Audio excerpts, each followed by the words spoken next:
Hello friends, welcome to Paricham classes. आज का session railway RPF में केमिस्ट्री में जितने भी इंपॉर्टेंट क्वेश्चंस बनते हैं उसके रिलेटेड है। आज हम लोग पीरियोडिक टेबल, मेटल और नॉन मेटल के एमसीक्यूज को डिस्कस करने वाले हैं, जो कि रेलवे से बहुत इंपॉर्टेंट है। आपको पता है कि रेलवे में साइंस का बहुत बड़ा रोल है, तो साइंस को ही हम लोग बहुत अच्छे लेवल पर रेलवे में कवर करने वाले हैं। न्यूमेरिकल्स भी कवर करने वाले हैं, थ्योरी क्लासेस भी मैं आपके लिए लेकर आ रहा हूँ, वीडियो कोर्सेज भी आने वाले हैं आरपीएफ स्पेशल को लेकर।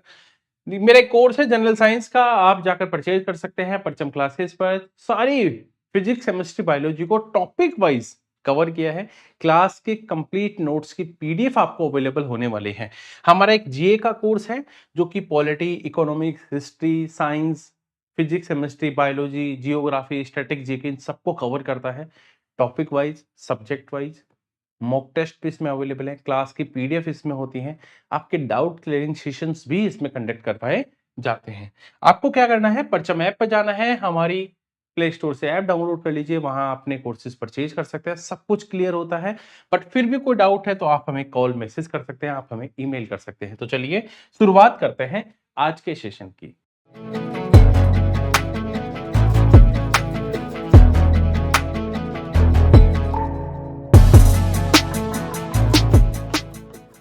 The gas use in the formation of ammonia.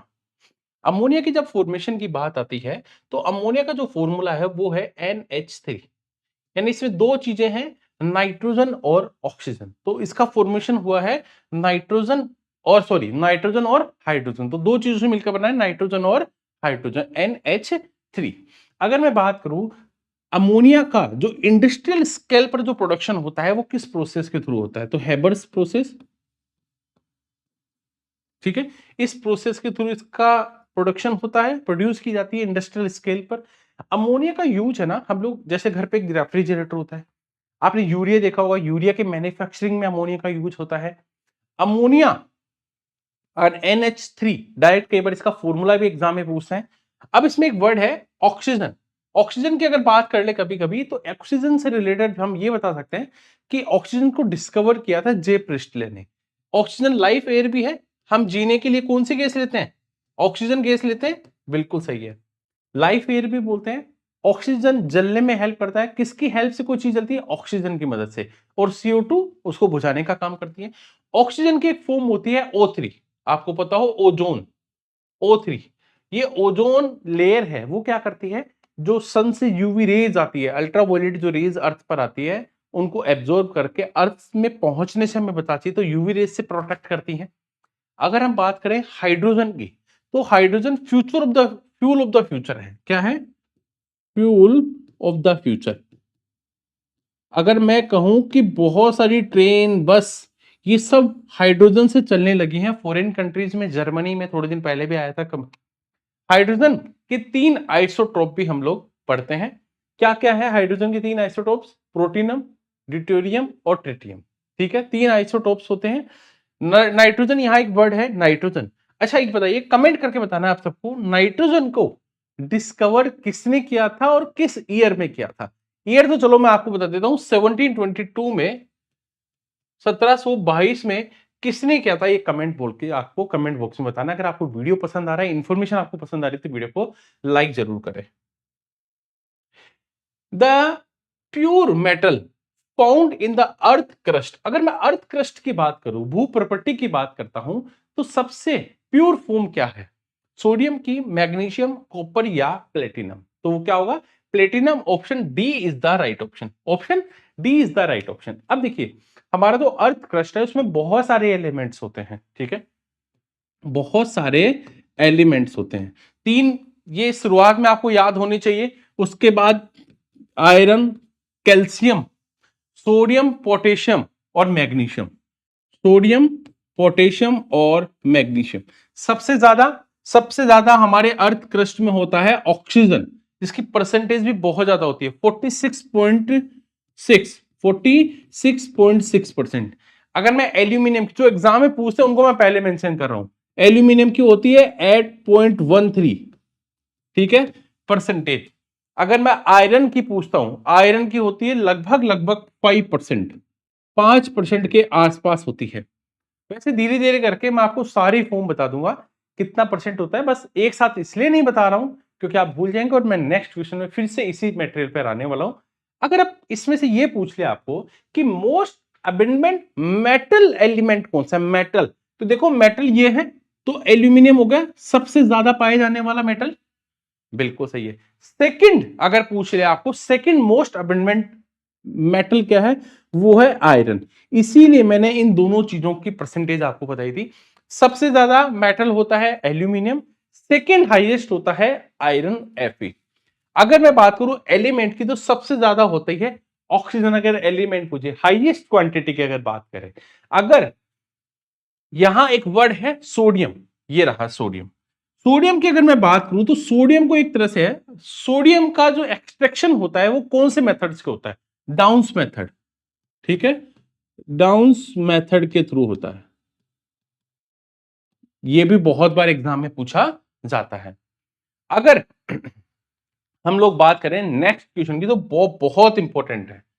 What does lime water content, lime water में क्या होता है, लाइम वाटर कंटेंट होता है कैल्शियम हाइड्रोक्साइड, कैल्शियम हाइड्रोक्साइड, ये रहा आपका ऑप्शन बी। कैल्शियम हाइड्रोक्साइड का फॉर्मूला क्या होगा, CaOH2, ये तो हो गया कैल्शियम हाइड्रोक्साइड का फॉर्मूला। अब सोडियम हाइड्रोक्साइड, सोडियम हाइड्रोक्साइड क्या होता है, NaOH, NaOH। क्या आप इसको कास्टिक सोडा भी बोलते हैं, यस, कास्टिक सोडा। देखिए बहुत जल्दी स्पीड में मैं आपको जल्दी जल्दी करवा दूंगा, ये तो फिर बुक्स में मिल जाएगा, कुछ एडिशनल इंफॉर्मेशन तो आपको मिलनी चाहिए, इसीलिए मैं आपको उतना ही करवा रहा हूं। और देखिए जिंदगी में पढ़ाई तो कम से कम शांति से कर सकते हैं, उसमें भी बहुत फास्ट करना होता है कि बस सर टाइम इतना ही बचा है जिंदगी में कि पूरा नहीं हो पाएगा अगर फास्ट नहीं, ऐसा नहीं, पढ़ाई बहुत धीरे से करनी चाहिए, है ना। आपको पता है कास्टिक सोडा क्या क्या बनाने में काम आता है, सोप साबुन बनाने में काम आता है, पढ़ा होगा आपने, सोप बनाने में काम आता है, कलर्स में काम आता है। अच्छा सोडियम कार्बोनेट और एक कहता है कैल्शियम कार्बोनेट। देखो सोडियम कार्बोनेट की जब फॉर्मूला लिखेंगे तो हम लिखेंगे Na2CO3, कैल्शियम कार्बोनेट होता है Na2CO3। और कैल्शियम क्लोराइड की बात करें, अच्छा कैल्शियम कार्बोनेट है, कैल्शियम क्लोराइड की बात करते हैं तो वो क्या है, कैल्शियम क्लोराइड है CaCl2।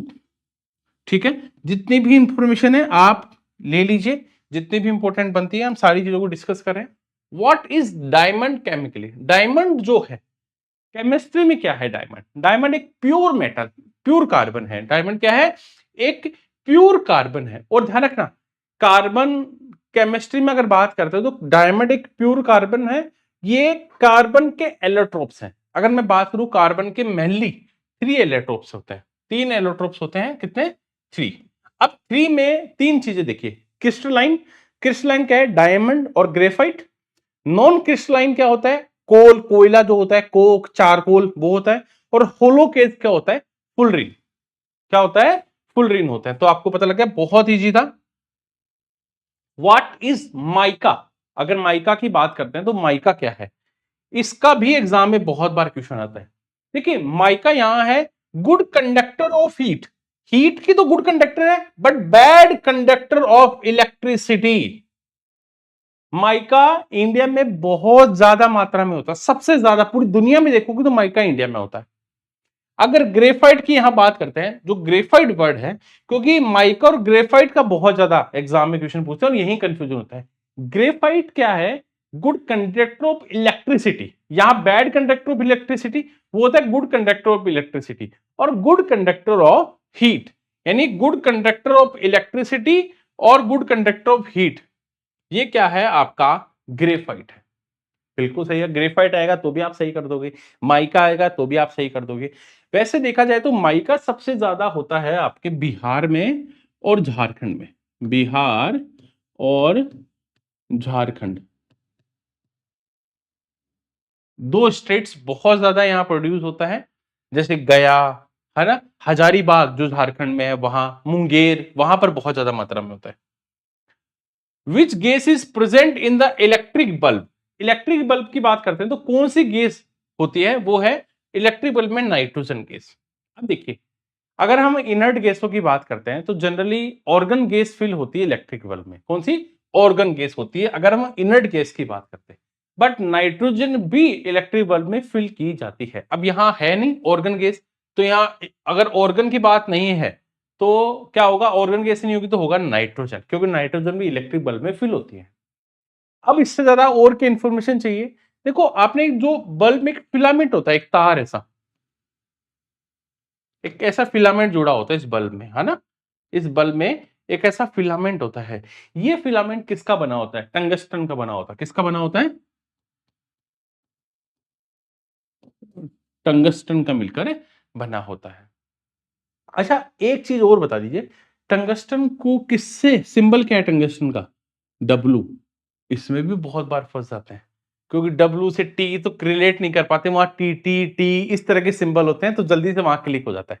टंगस्टन एक्चुअल में टंगस्टन का यूज इसलिए करते हैं यहाँ, क्योंकि टंगस्टन का जो मेल्टिंग पॉइंट होता है ना वो बहुत हाई होता है। कहते हैं इसका मेल्टिंग पॉइंट होता है 3000 डिग्री सेल्सियस के आसपास होता है मेल्टिंग पॉइंट, इतना ज्यादा। और बल्ब के अंदर का जो टेम्परेचर होता है ना, टेम्परेचर वो लगभग 200 2250 से 2500 डिग्री सेल्सियस होता है बल्ब के अंदर का टेम्परेचर। आप तभी तो सोचो, तभी तो कहते हैं ना कि लट्टू बंद कर दो गर्मी हो जाएगी घर में, है ना? बल्ब बंद कर दो गर्मी हो रही है रूम में, है ना? सोचिए, क्योंकि उसके अंदर का जो टेम्परेचर वो 2500 डिग्री सेल्सियस है। ठीक है, अगर मैं बात करूं next question, the main chemical substance presents in the bones and teeth of the animals. देखो, बोन्स में और टिथ में जो एनिमल्स में कौन सा केमिकल सब्सटेंस होता है? आप सभी को पता है कैल्शियम फॉस्फेट होता है। कौन सा होता है?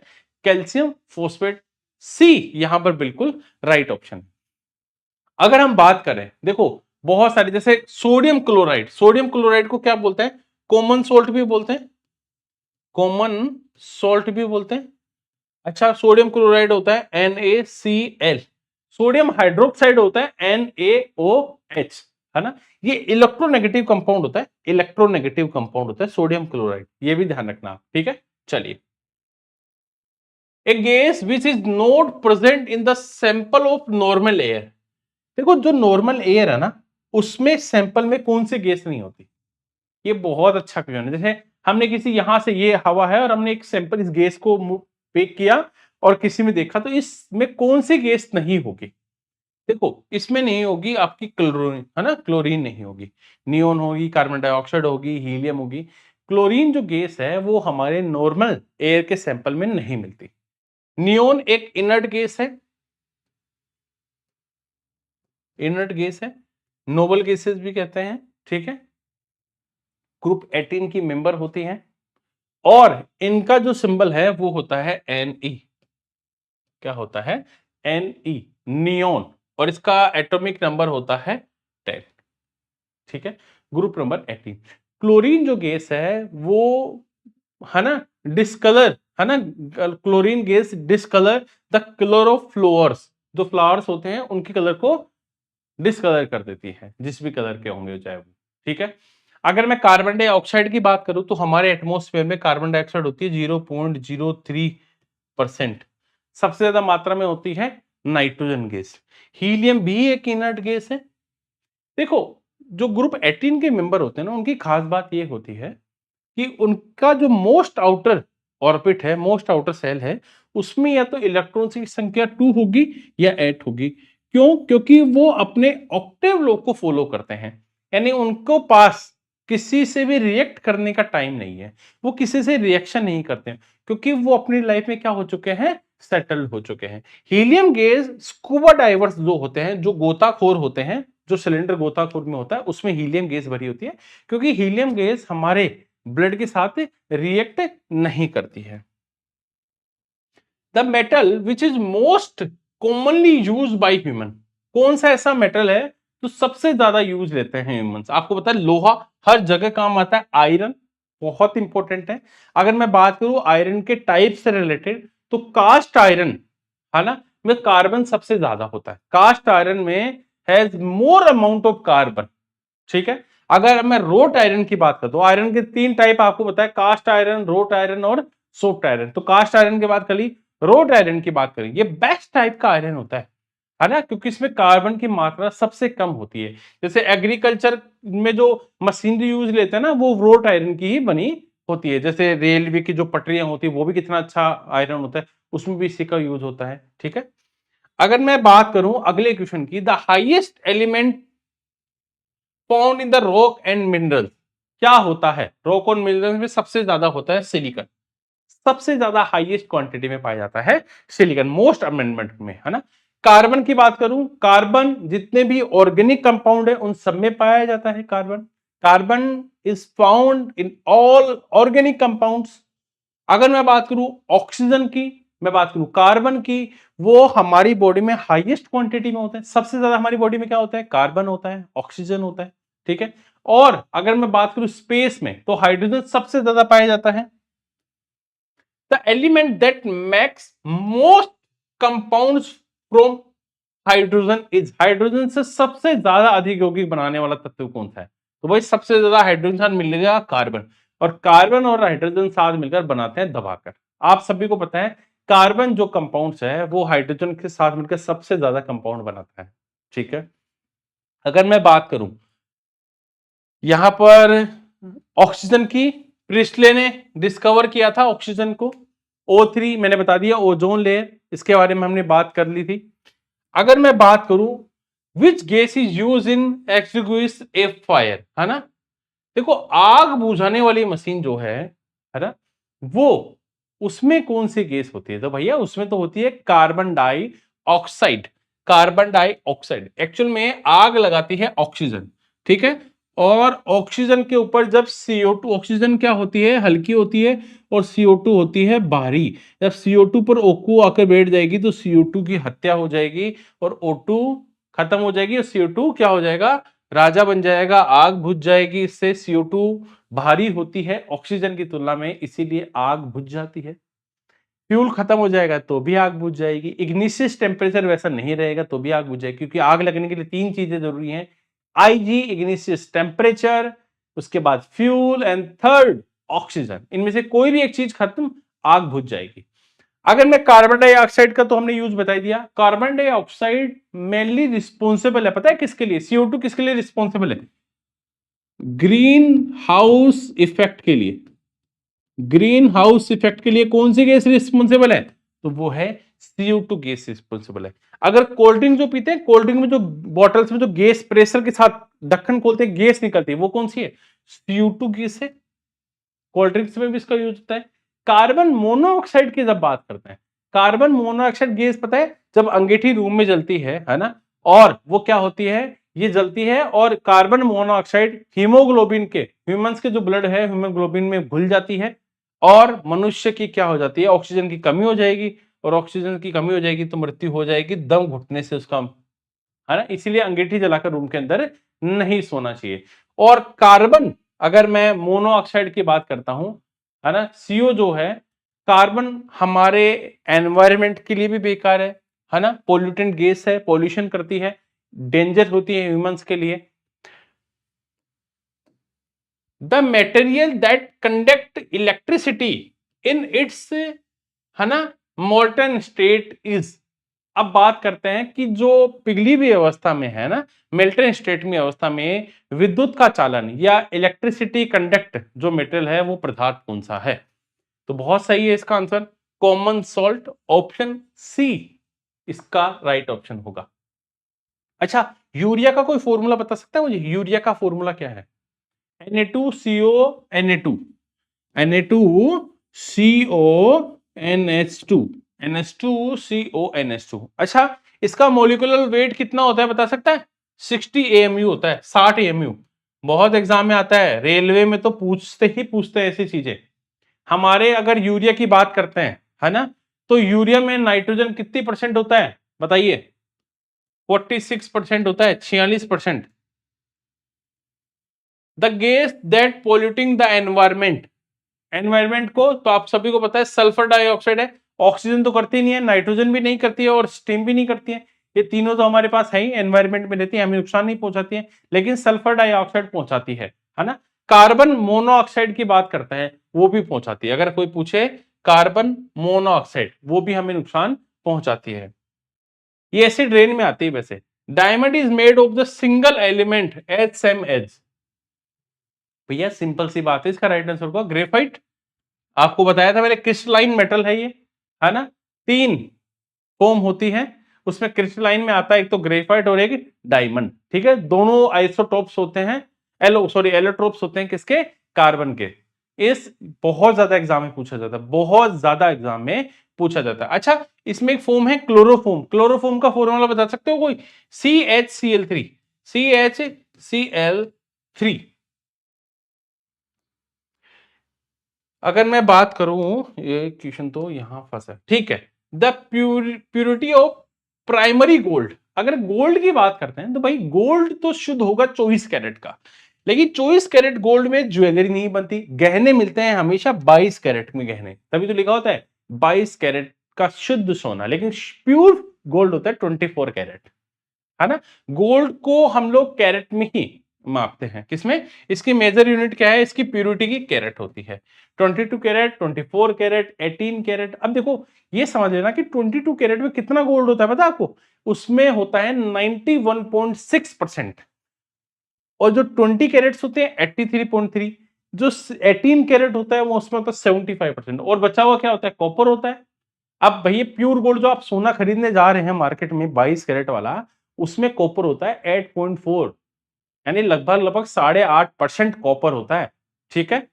कॉपर ही ऐड करते हैं हम जब गोल्ड ज्वेलरी बनाते हैं गोल्ड में। तो the first metal use by human, human के द्वारा जो पहला मेटल यूज किया गया वो था कॉपर, सबसे पहले। लेकिन सबसे ज्यादा यूज किया जाता आयरन, ध्यान रखना। और ये मिला था हमें इंडस वैली सिविलाइजेशन में, है ना, सिंधु घाटी सभ्यता में हमें देखने को मिलता है। अगर मैं बात करूं आयरन को हड़प्पा सिविलाइजेशन में नहीं डिस्कवर किया गया था, इसको वैदिक सिविलाइजेशन में खोजा गया था, तो आयरन यहाँ आएगा नहीं, क्योंकि सिंधु घाटी सभ्यता में ही हमने कॉपर को यूज कर लिया, उसके बाद वैदिक सभ्यता आई, तो आयरन यहाँ सेकंड आंसर होगा। अगर मैं बात करूं लिथियम की, तो लिथियम सबसे लाइटेस्ट मेटल है, सबसे हल्का मेटल क्या है, लिथियम में। सबसे हैवी है ओस्मियम, है ना, और सबसे हार्ड है क्रोमियम।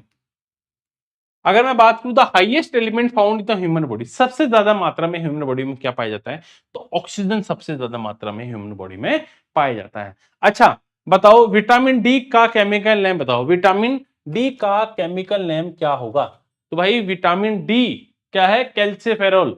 विटामिन डी क्या है, कैल्सीफेरॉल। कैल्शियम आ गया इसलिए याद दिलवा दिया आपको। Anaemia is the body is due to the lack of ammonia की बात करी थी, अब आ गया anaemia. Ammonia, NH3, Haber process, वो सब। अब एनीमिया भाई ह्यूमन बायोलॉजी का क्वेश्चन है, हमारे ब्लड से रिलेटेड क्वेश्चन है। किससे रिलेटेड है, ब्लड से रिलेटेड है। ऑप्शन डी, आयरन की कमी हो जाती है, तभी तो कहते हैं पालक वालक खाना चाहिए, है ना, ब्लड की कमी होने पर।